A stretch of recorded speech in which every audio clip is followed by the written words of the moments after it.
the last speaker, and in this case, unfortunately, the least in this scenario. So, very shortly, about 1 month ago, in this room, was the Congress, Logistic Futuro, and many speakers, Jonathan Tusk, Jonathan Gore, Commander Manfreda, and DJ Bertucci, they spoke a lot about quality of data. So the main intervention is about quality of data. The intervention of Commander Manfreda was need of data in logistics.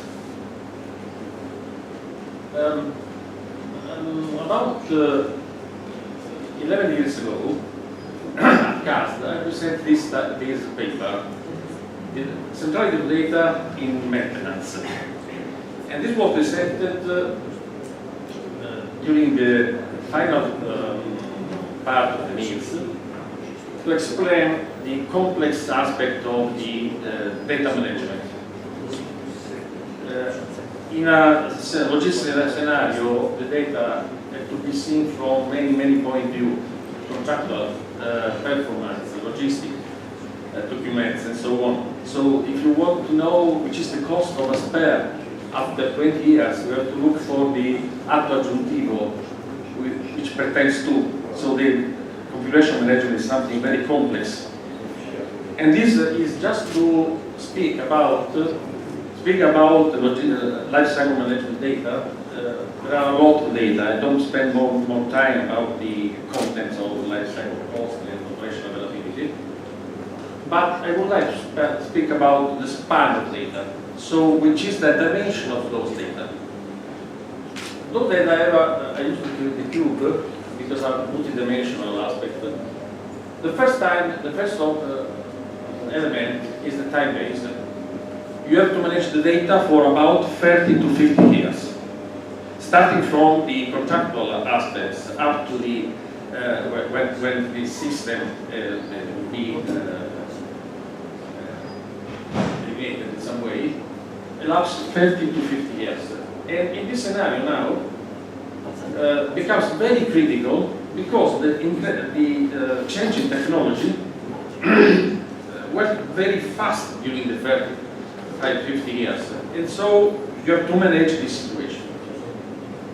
Which are the actors which play the role in this scenario?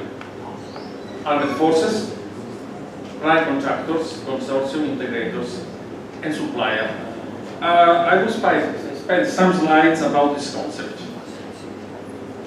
You say it was presented around in 2002, speaking about common source database, about data modules, but it's still applicable. The products will be generated by a few companies. Still now, Leonardo produced radar as Selenia was producing.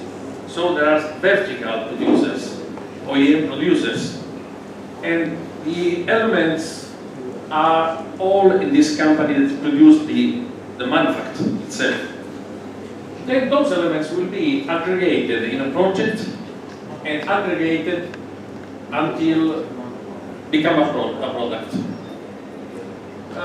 So the roles about the work part is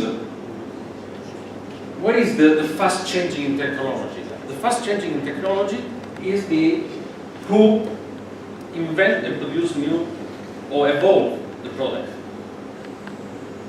Once you arrive at the phase when the system will be designed, data come from the source and from the user, from the service phase. So the data validation integration now, I changed the name, design, interface, manage, and evaluate. Because after the design phase, you have to manage this enormous, huge amount of data and manage, evaluate, decision support, and whatever you want. The same about concept exists in the aeronautical sector. If you speak about F-35, the doctrine of automatic logistics of GSF has focused the fact that the exchange of data must involve very deeply the source, because there is the change in technology. And so if you have to follow for 30 years the path, you have to start from the tube manufacturer source in order to manage the chain of updating. So those are the elements, and over those elements they are highlighted the actors. And the last element of this tube is that the quantity data is so huge that you are starting to speak about big data, or speaking about data security, blockchain, and whatever you want. So those are the elements which enter in the management of data of LCM. Which are the broader LCM data issue? This slide comes from the Ministry of Defense UK, which was working on those topics.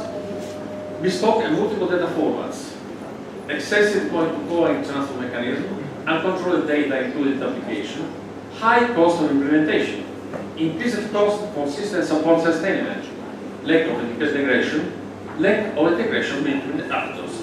This slide is not mine, but those are the points where you have cost and not efficiency in managing the LCM data. So a potential solution. Potential solution is to work on the aerospace and defense standards, which are extremely interesting. They start from the aeronautical side, they derive from the ECMA, and the USA are participating to this job because with the doctrine of dual use of the standards, they found in the ISD, in the ECMA before and the ISD after, they found a top of normative standards used for the scenario. So it's an international operation. The norm cover everything, what is necessary for our job, from technical application to marine management to maintenance to training to all data, logistic data, and not last, the return to the field, the fracas. I don't spend more time on the details because it's late. But the work of the ISD standard is very huge. So the proposal. The proposal is, well, the ISD standard will exist, but they are, it's a huge scope. So it's necessary to develop an endable guidance suitable for the internal scenario.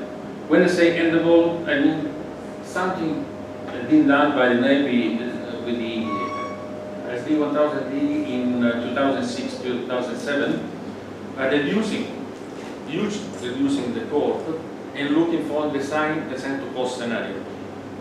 We do not produce thousands of air carriers, we do not produce thousands of aircraft.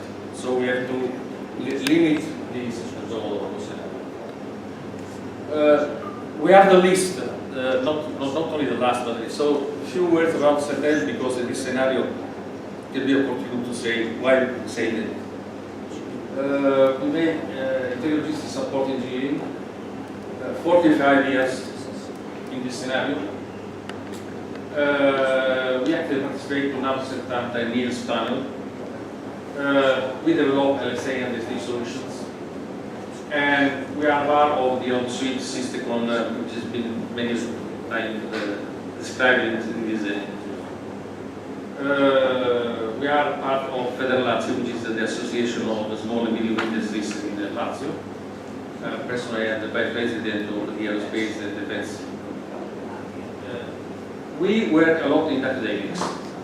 We have a lot of experience in that, and we work with the Roma, Professor Cese. Most of those papers are made together, and we have an agreement on autonomic logistic development studies. So the proposal to build an entire guidance where the potential actors are Interforce, Academy, main contractors, main suppliers, and AeroSpace PME Association, where I put a bit of Federalizio, the list. And with a mission in mind, cost reduction. Thanks.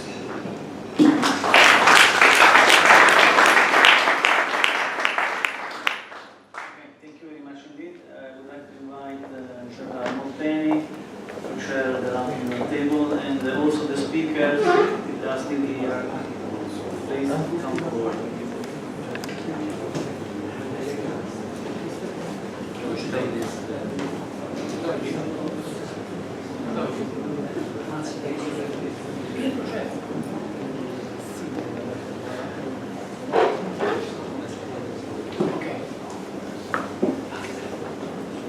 So maybe we can start with some question on the second part of these presentations, this event. Question. One thing we learned, we need to spend less money.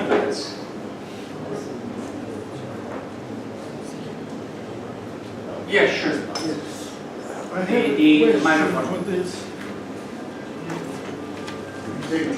I have a question for the speaker, the gentleman who presented the talk about space exploration with Thales Alenia. And is he here around? No, it's Mazzini has to come back to the office. In case I Could you reply on his behalf, please? Yeah, okay. So my If you question. want to take a seat on the face, please. Okay. Yes.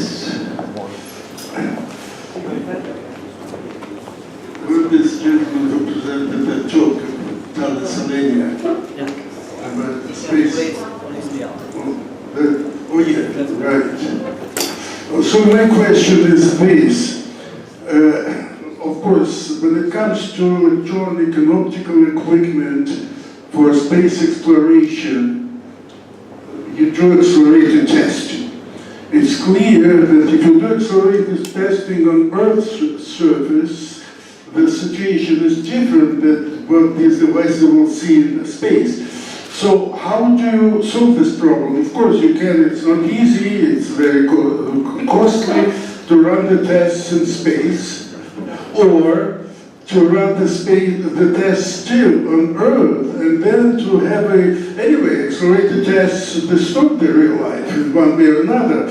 Whether you have a good way to predict with testing on Earth, and then they predict what will supposedly happen in the space. So what's the strategy in this case? Yeah, okay, thank you very much for the question. It's a little bit complex to answer, but I will try to... The question is clear, right? Absolutely, yes, absolutely. It's clear the strategy that we have to apply for the development of such tools in the future. Let me just introduce, because my name is Giuseppe Matrazzo. I am the head of the marketing, institutional marketing of Thales Alenia Space in Italy, as well as the key account manager for the defense and the Italian Space Agency. So I know very well the issues. The strategy that we would like to apply, actually, this type of tools don't exist at all in Europe. Probably is something that is under development in a big country like US or Russia, we don't know exactly, because the military application is quite simple here. The strategy that we would like to apply is to go through different steps, starting from a demonstrator. The first step will be to create a demonstrator with just one application, one of the list that to be selected with a potential customer, because actually there is no interest, not clear definition of the requirements for the mission. So first, we have to understand which is the type of requirement. Second, to define such demonstrator that will be used at the beginning in low orbit. Or better, low orbit to start for the debris at the or for the mission at the low orbit means around 400 kilometers, and after to be moved in a geostationary orbit for the other type of mission on geo satellites. It's clear that it needs a lot of technology to be developed. In Italy, we are working in the frame of, as it's called, space economy to develop these new technologies, including, for example, electric propulsion, because today all satellites is using chemical propulsion. Chemical propulsion has a limitation, big limitation, the fact that the tank, when it's finished, is finished. But with electric propulsion, we can improve the lifetime of this type of tools, and we can achieve more lifetime or more mission that foresee the movement of this space stack in the frame of the orbit. Of course, the time is long, it's not simple, and there is also the need of customers, institutional customers, to start such or commercial in case there is interest, of course. Thank you very much.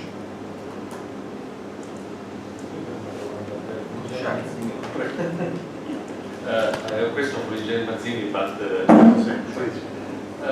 scenario is extremely interesting, and working in logistics is the beginning, so the space logistics is very, very welcome. The keywords are reuse, maintenance in space, reuse, debris. So those are the three key points. In a speech very shortly, the Engineer Mazzini was about 1 week ago. We speak about the fact that we can use some methodology from spare parts codification method, which allows to define in terms of attributes the spare and not in terms of part number exactly, to design the new satellite in order to be cannibalized in orbit. So the qualification of the element that is going to put more debris in space must be pre-thinked in order to be maintained as a mantlet by the robot or by something like that, but must think before and prepared in terms of data. Yes, I understand the point, but you are looking at something that is really This is something that can be done before at the technological level. You're right, Yeah. exactly. But this is exactly what I want to say in terms of strategy. This approach is something that's changed completely the approach to the space today. Today, the space is something that we consider like once the satellite has been launched, it is finished. No more Fire and forget. exactly,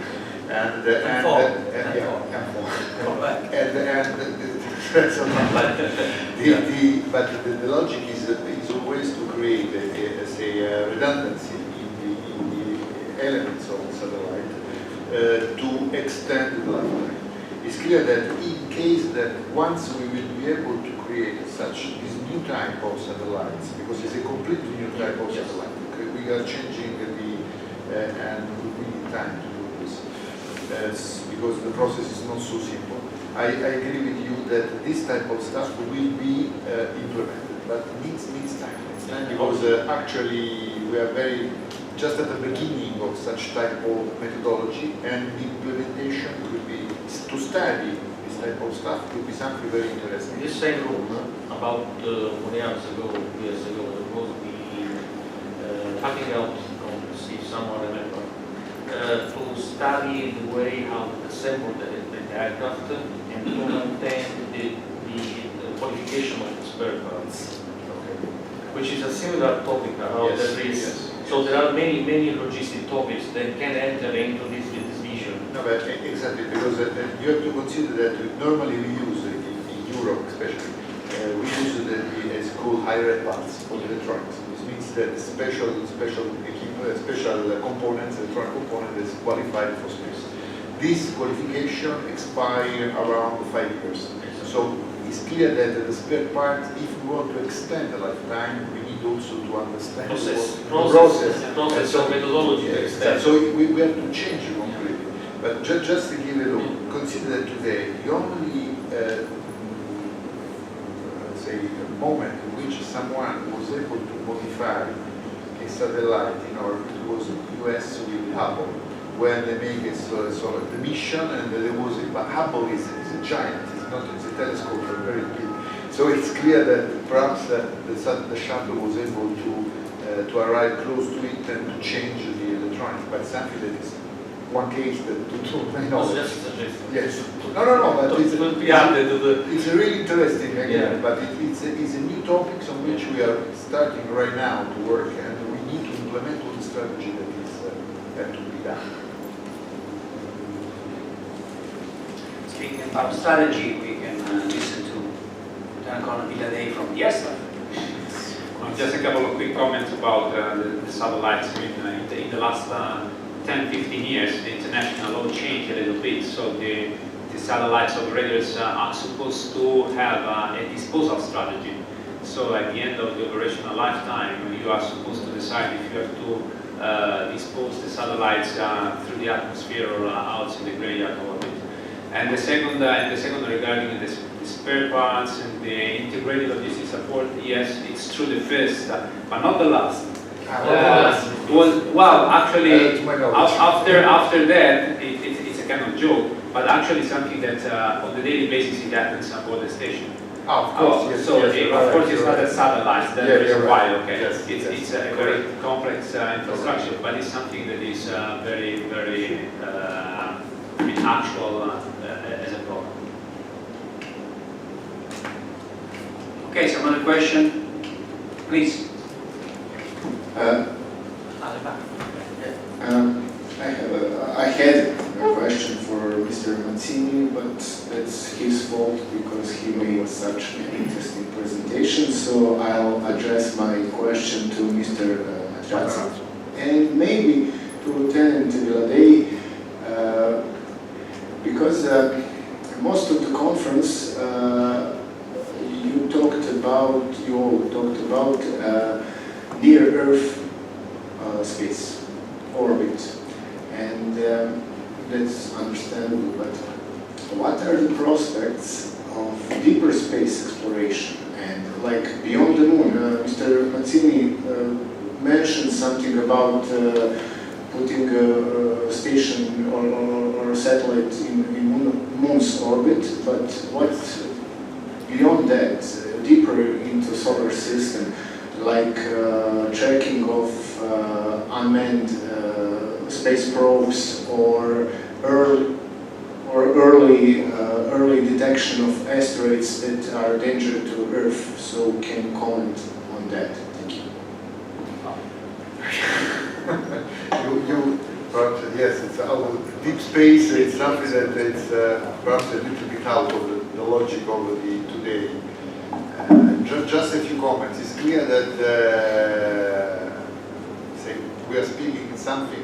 You know, Thales Space today is the leader of ExoMars mission, and we are we have already started the mission in 2016, and now there is the plan to in 2020 to have the landing of a rover over Mars.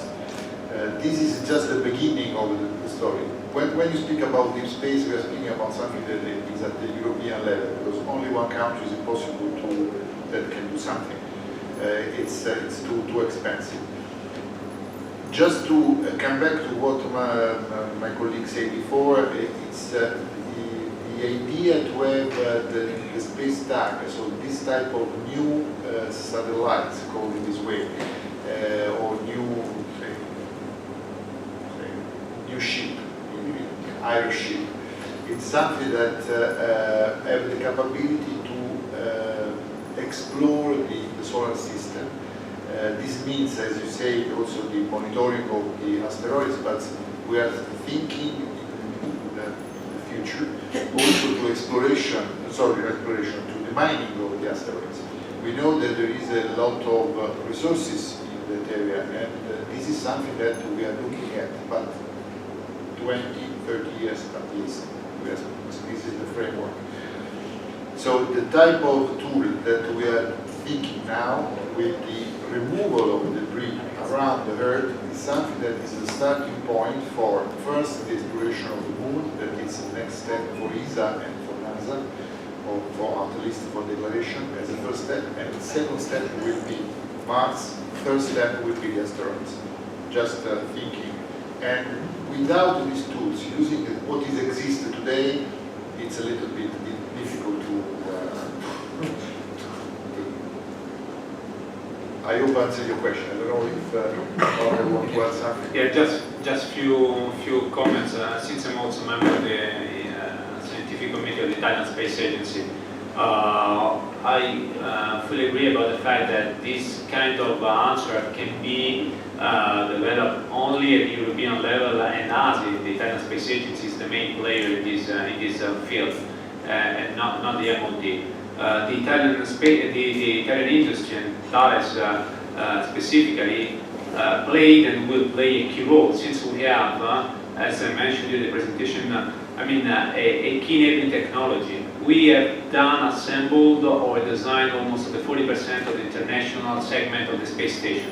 So we have a pretty amazing and unique capability. What about the strategy? We have to say that, of course, neither Europe itself is able to define a strategy. It would be very much helpful to have a European clear view on that, but there is not in place a clear European strategy. And the European Space Agency itself is thinking about the future. The leading role is played by the US. And the Vice President declared in April, as I mentioned at the Space Symposium, that the US are coming back to the moon. So the first step is go back to the moon. If you look at the past presidencies about Obama and Bush, the Bush strategy was go straight forward to Mars. The Obama goal was, well, not on the moon because we have been already over there, Mars is too far, okay, let's go to the asteroids, okay? New presidency, Trump decided, okay, no, let's go back to the moon. Why? Because the moon is very close to the Earth, and we can practice our technologies before flying to Mars. And let me say that flying to Mars is still something that we are not able to achieve with humans. Not any crew is able to come to Mars, not because it's too far, it's 9 months flying, so we can do it. But because there are many technologies in terms of radiation shielding, autonomy, and of course even the logistics support. So let's think about the fact that you are flying for 9 months in deep space, you stay on the Mars surface for almost 18 months, and you are supposed to be back in after other 9 months. So you have to somehow set your logistics support in a sustainable way. So Mars is still behind what we are able to do right now, and in the US view, go back to the moon is a kind of an intermediate step before getting to Mars. Well, I should say, please. Please. Another question about another topic. Not the topic. It's even better, so go back to her. Reality. This, we're talking a lot about life cycle management and cost saving, etc. My experience is often that questions like that, life cycle management, long-term decisions that are affecting things on the long term are often not prioritized. Operational capabilities and short-term savings are often more prioritized when you look at organizations and authorities. Do you see some change in attitude towards this field, the life cycle management field, the importance of it? Does it get more prioritization, more resources, an acknowledgement that this is important to invest resources and money on? Well, it's difficult to treat short term against long term. In every organization, the bosses are the oldest one. Okay, that means that the horizon is something that is going to be reached, right away. So decisions they have to be done in a very quick way, and the results they're going to be there. The long-term, decision and solution and perspective are very difficult to achieve and to think about it. Speaking about logistics, we used to do the briefing on logistics situation of the Air Force every day or every week, and how to measure the efficiency, the percentage or the aircraft are ready to fly on the ramp today. What about tomorrow? What about the end of the day? Without considering the attrition on a real operation, with an adversary, with an enemy who's going to shoot at you. So it's very difficult to say. As a personal experience, probably the best way to do it is with a collective thought, a shared experience and shared ideas. Probably the only way to do it. Logistics is something that has to work behind the scene, so it's behind, and make it possible for the operators. But it's something else. If it's working fine, that everybody's happy. It's not working, everybody's mad at you. And when everybody's working, nobody's gonna tell you you did a good job. So that's the most important thing about logistics. Long term is tough to say. Okay, probably the best way to do it is ask the guy that 40 years old, 45 years old, like you are. So it's probably a good idea to think about it in a better way towards the future, even on logistic arena. And then again, we have to agree on what logistic means, because for military logistics one thing, for the civilian world it's totally different. When I see on the track logistics and transportation, doesn't mean, for me it's nothing. Just a TAR, going to the highway, but it's not. It's something even more difficult. And nobody agreed, even the armed forces. For the Navy is clean the keel of the ship, and for the Army is providing the food to the soldiers. For us is employ the aircraft back safely, in a safe way, back and forth. So, okay, it's a difficult answer, but nice question anyway.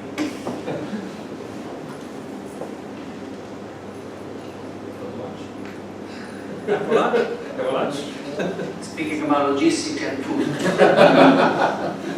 Okay, we convene at 49, right? Okay. Wait, food also. Okay, Food is logistics, absolutely. Okay, thank you very much.